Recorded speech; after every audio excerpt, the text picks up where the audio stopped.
Assalamualaikum warahmatullahi wabarakatuh. Halo semua, perkenalkan nama saya Muhammad Rizal Triansa. Saya selaku ketua dari kelompok 8 ingin membahas tentang tawakal, teori dan praktis dalam pembelajaran. Sebelum masuk ke pembahasan, apa sih itu tawakal? Tawakal berasal dari bahasa Arab yaitu tawakal yang berarti bersandar atau mempercayakan diri. Dalam terminologi agama, tawakal bisa diartikan sebagai sikap bersandar diri dan mempercayakan diri kepada Allah Subhanahu wa taala. Menurut Abu Ali Ad-Daqqo, tawakal memiliki 3 tingkatan, yaitu tawakal, taslim atau menyerah diri, dan tafdid atau sikap pasrah. Menurut Ibnu Qayyim al-Jauziyah dalam kitabnya yang berjudul Marajid As-Salikin mengatakan bahwa tawakal merupakan amalan dan penghambatan hati dengan menyadarkan segala sesuatu hanya kepada Allah Subhanahu wa taala semata, percaya terhadapnya, berlindung hanya padanya, dan ridho atas sesuatu yang menimpa dirinya. Maka orang yang bertawakal merasa tenang dengan janji Allah dan merasa cukup dengan pengetahuan Allah. Tawakal bisa diartikan sebagai konsep dalam Islam yang mengacu pada penyerahan diri pada kehendak Allah dan keyakinan penuh kepadanya. Dilihat dari relevansinya dengan pendidikan, tawakal dapat dilihat sebagai cara mengembangkan sikap positif terhadap pembelajaran dan kehidupan secara umum. Dan juga bisa dilihat dengan cara mendorong siswa untuk mengambil tanggung jawab atas pembelajaran mereka sendiri sambil menyadari bahwa kesuksesan pada akhirnya berasal dari Allah Subhanahu wa taala. Pada materi ini ada 5 pembahasan, yaitu 1. Bagaimana seorang pelajar dapat tawakal dengan benar sehingga belajar dapat dicatat sebagai amal soleh. Yang kedua, bagaimana perencanaan belajar yang ideal bagi seorang pelajar atau mahasiswa supaya belajarnya mendapatkan hasil belajar yang maksimal. Yang ketiga, bagaimana seorang guru dapat tawakal dengan benar sehingga mengajarkan dapat dicatat sebagai amal soleh. Yang keempat, bagaimana perencanaan mengajar yang ideal bagi seorang guru atau dosen supaya dapat mengajar secara efektif dan efisien. Dan terakhir, bagaimana adab hubungan murid dengan guru yang saling menguntungkan dan menghasilkan ilmu yang bermanfaat. Oke, next. Selanjutnya. Pertama, bagaimana seorang pelajar dapat tawakal dengan benar sehingga belajarnya dapat dicatat sebagai amal soleh.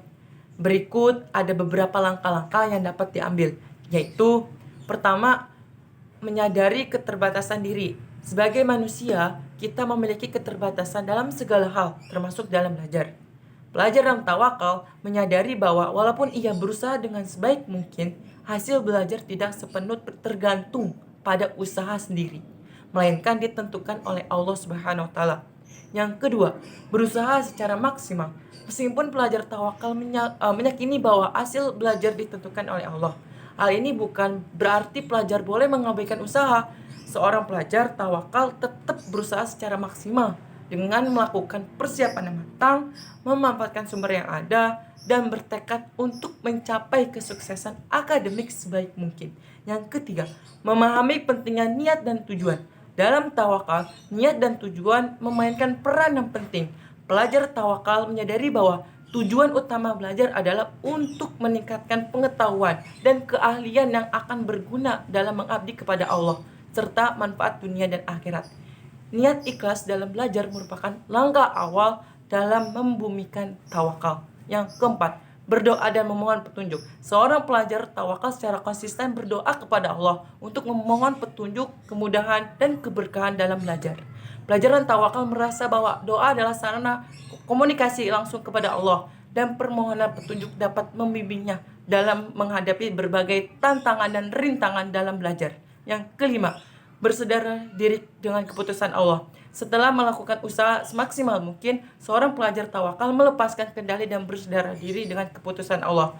Pelajar sadar bahwa Allah Maha mengetahui apa yang terbaik bagi dirinya dan bahwa segala hasil belajar yang diperoleh adalah hasil ketetapannya dan lain sebagainya. Dengan melakukan hal-hal tersebut, seorang pelajar dapat tawakal dengan benar dan belajar dapat dicatat sebagai amal soleh karena dilakukan dengan niat yang baik dan penuh keyakinan kepada Allah Subhanahu wa taala. Yang kedua, Bagaimana perencanaan belajar yang ideal bagi seorang pelajar atau mahasiswa supaya belajarnya mendapat hasil belajar yang maksimal? Perencanaan belajar yang ideal adalah langkah awal yang sangat penting dalam mencapai hasil belajar yang maksimal bagi seorang pelajar atau mahasiswa. Dalam dunia pendidikan, perencanaan belajar merupakan proses merancang, mengatur, dan mengelola waktu serta sumber daya untuk mencapai tujuan belajar dengan efektif. Dan rencana belajar yang ideal untuk pelajar atau mahasiswa harus mencakup penetapan tujuan yang jelas, membuat jadwal, memprioritas tugas, mengambil istirahat, dan meninjau materi secara teratur.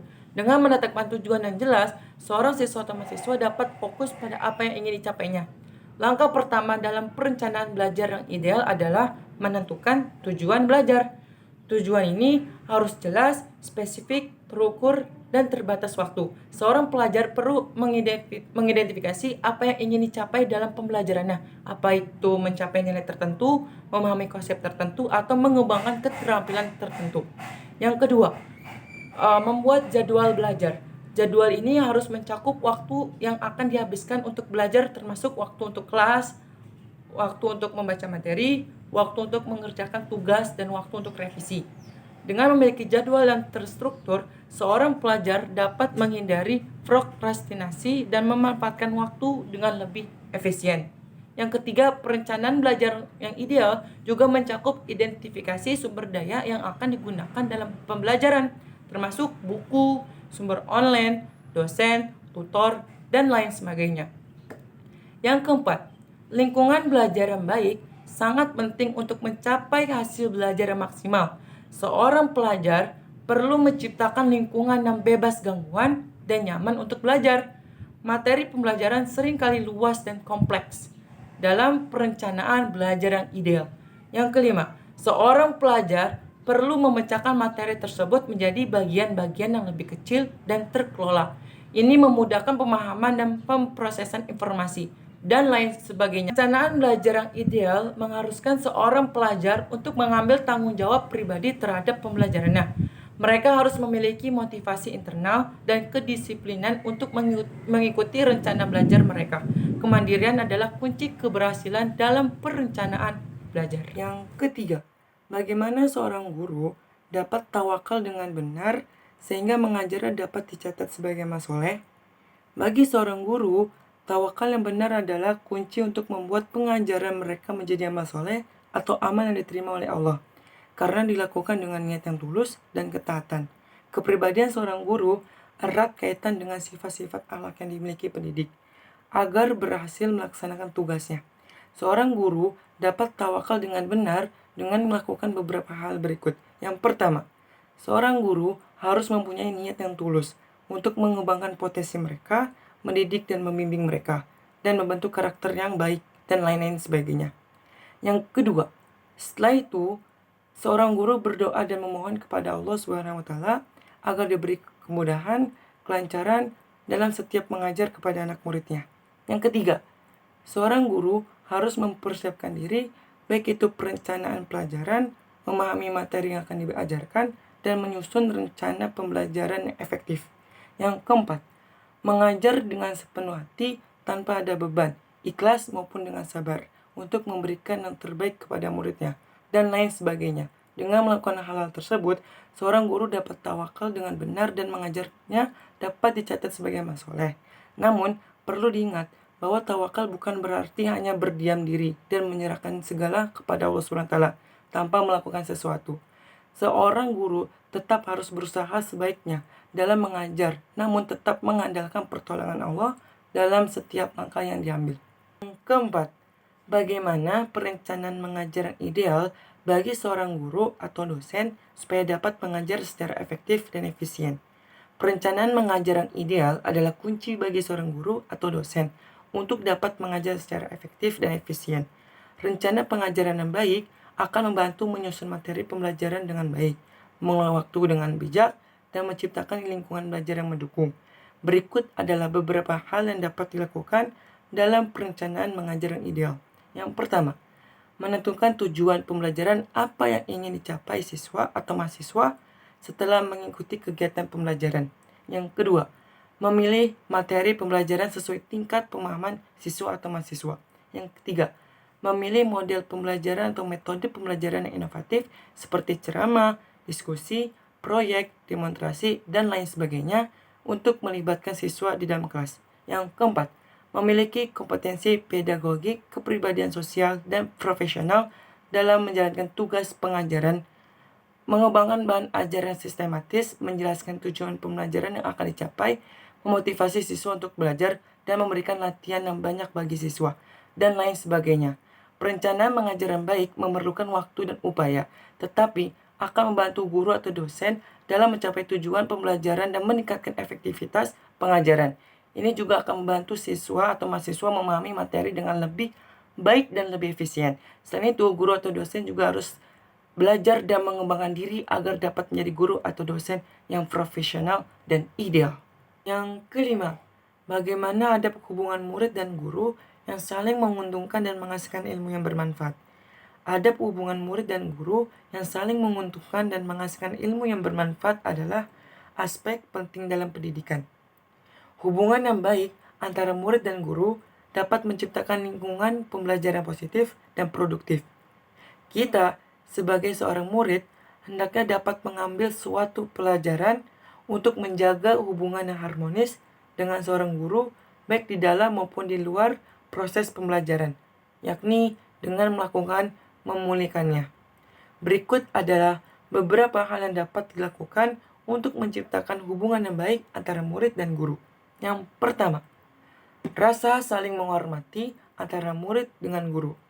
Karena guru sebagai sosok yang memiliki pengetahuan dan pengalaman yang lebih dalam bidang yang diajarkan.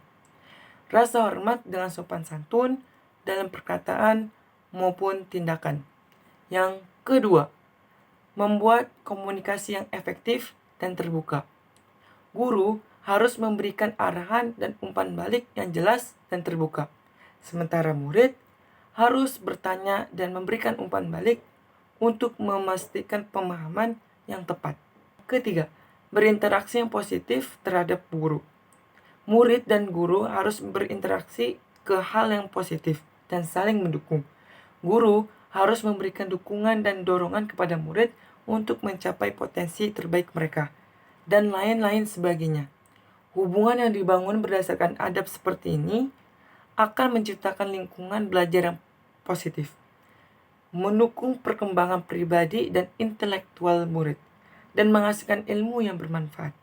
Selain itu, hubungan yang saling menguntungkan ini juga dapat memotivasi murid untuk lebih giat dalam belajar dan mencapai kesuksesan dalam pendidikan. Itu aja pembahasan dari saya. Semoga bermanfaat. Wassalamualaikum warahmatullahi wabarakatuh.